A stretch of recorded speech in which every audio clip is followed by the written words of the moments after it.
Chaque jour, Charles et Carole vous présentent la leçon de l'école du sabbat.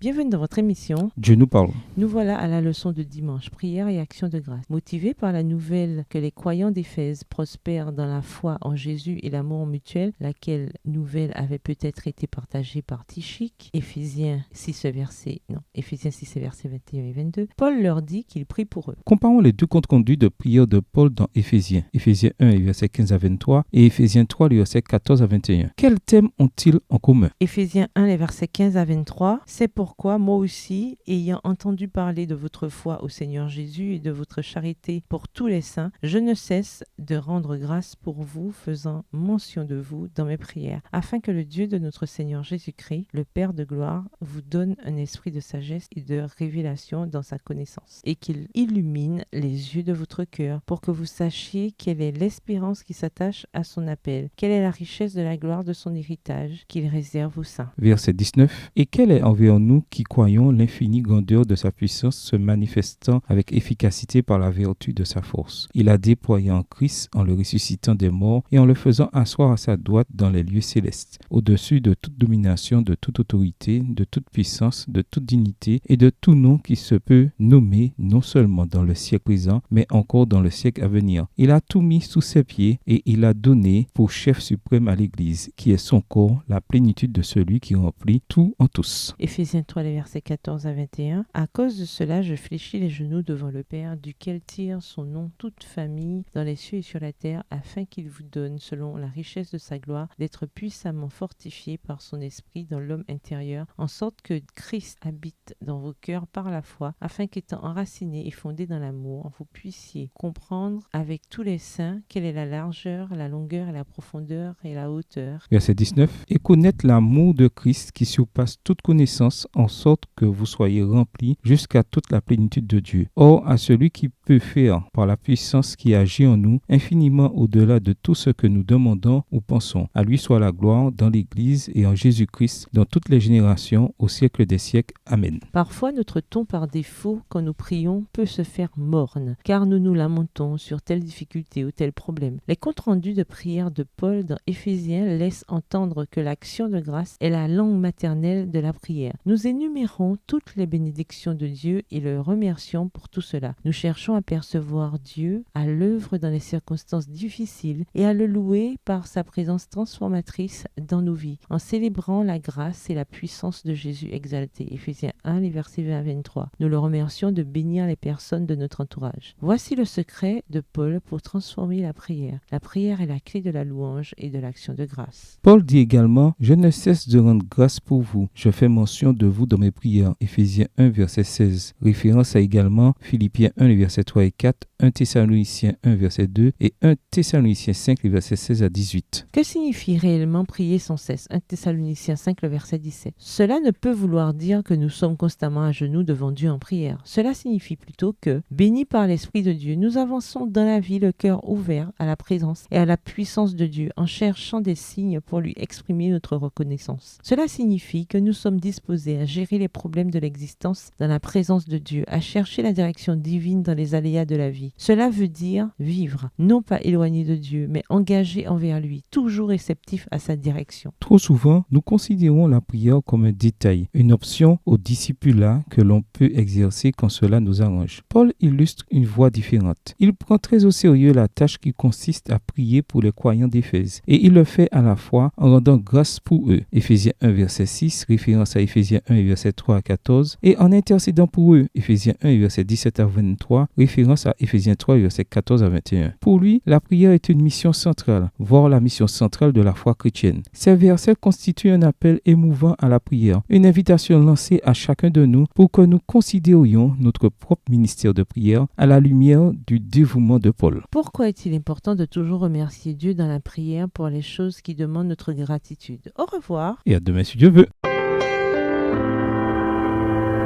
Dieu nous parle. Chaque jour, Charles et Carole vous présentent la leçon de l'école du sabbat.